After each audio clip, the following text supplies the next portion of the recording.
Hello दोस्तों, कैसे हैं आप। इमाइनेंट स्टडी में आपका स्वागत करता हूं। दोस्तों, अब मैं आज बाल विकास के बारे में आपको कुछ बताऊंगा। उसके कुछ प्रैक्टिस सेट हल करवा रहा हूं। जैसे कि आपको पता ही है कि पेपर होने वाले नज़दीक आ रहे हैं दिन प्रतिदिन, तो उसके लिए मैं आज तैयारी के प्रैक्टिस सेट हल करवा रहा हूँ, जो आपके सी टेट, MP टेट और हर सभी राज्यों के TET के लिए उपयोगी है। तो चलिए दोस्तों, शुरू करते हैं। ये बाल विकास का चैप्टर है। देखें, इसमें से निम्न में से कौन सा सीखने का क्षेत्र है।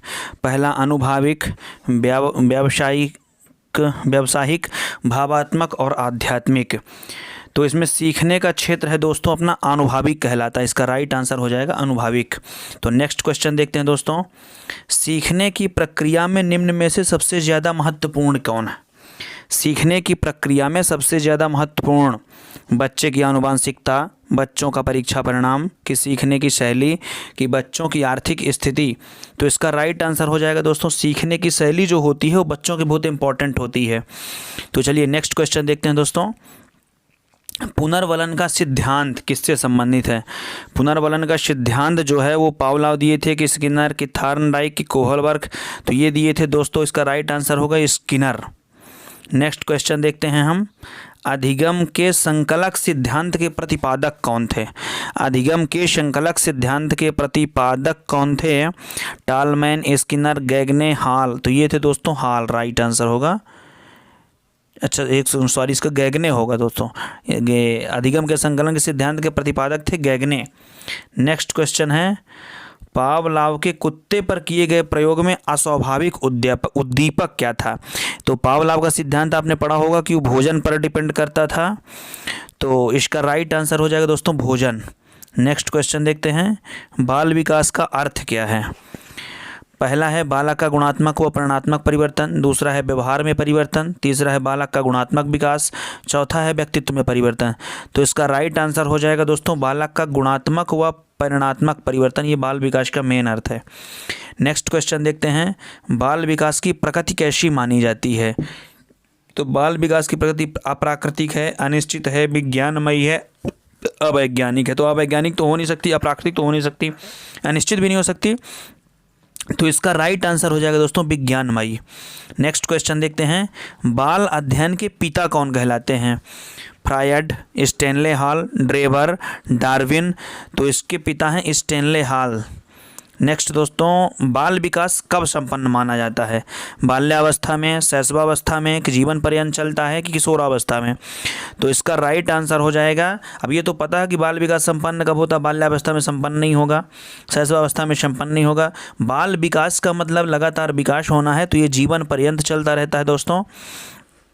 नेक्स्ट क्वेश्चन देखते हैं। पूर्व बाल्यावस्था की विशेषता क्या है। जिज्ञासा होती है, खिलौनों में रुचि होती है, नवीन पद्धतियां होती हैं, सभी होती हैं। तो इसका राइट आंसर दोस्तों सभी होगा, क्योंकि पूर्व बाल्यावस्था में बच्चों के पास सभी विशेषताएं होती हैं। नेक्स्ट है। बाल विकास को कितने भागों में बांटा गया है। तो ये है दोस्तों 4 भागों में बांटा गया है, 6 भागों में बांटा गया है मुख्य रूप से। एक सेकंड दोस्तों, ये गड़बड़ हो रहा है कुछ। ये 4 भागों में बांटा गया दोस्तों, ये गलत आंसर हो गया था। यहाँ पे 4 भागों में बांटा गया है। नेक्स्ट है। बाल विकास को सबसे प्रभावित करने वाले कारक कौन हैं।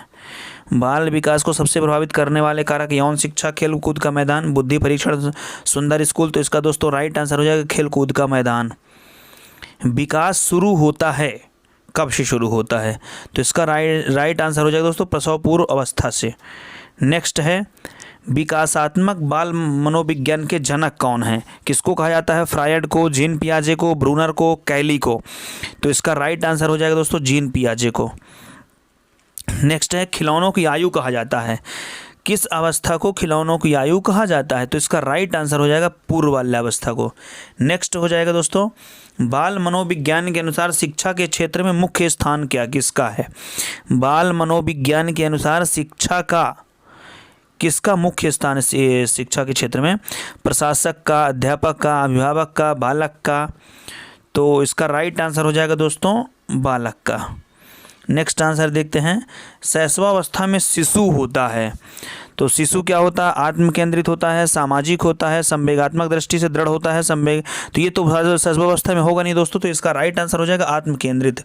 नेक्स्ट है 18वां नंबर, निम्न में से कौन सी पूर्व बाल्यावस्था की विशेषता नहीं है।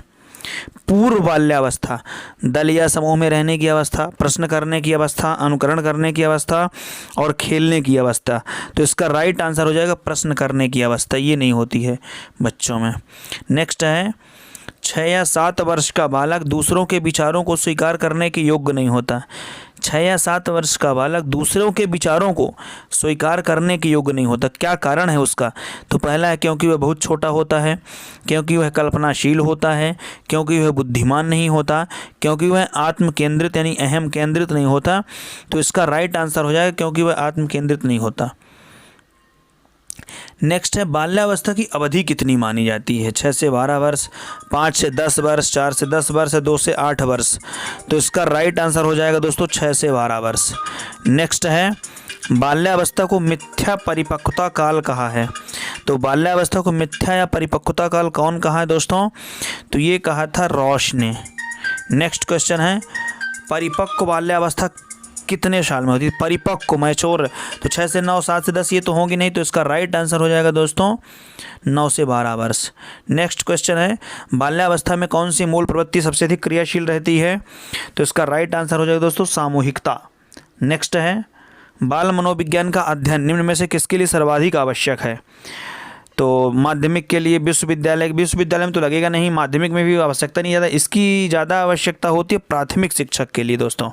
नेक्स्ट है प्राथमिक कक्षा के शिक्षक के लिए निम्न में से किसका ज्ञान होना आवश्यक है। तो ये तो इसका तो राइट आंसर क्लियर है दोस्तों कि बाल मनोविज्ञान का होना आवश्यक है। तो आशा करता हूँ कि आपको ये समझ में आया होगा और इसकी अच्छे से प्रैक्टिस करते रहें, बार बार इसके प्रैक्टिस को हल करें, कई बार वीडियो देखें और सभी दोस्तों को शेयर करें, क्योंकि अपनी MPTT भी लगी हुई है, CTET के एग्ज़ाम भी होने वाले हैं। तो दोस्तों इसे सबको शेयर करें और अच्छे से तैयारी करें, रिवाइज करते रहें। और यदि आप चैनल में नए हैं तो सब्सक्राइब जरूर करें दोस्तों। बहुत बहुत धन्यवाद।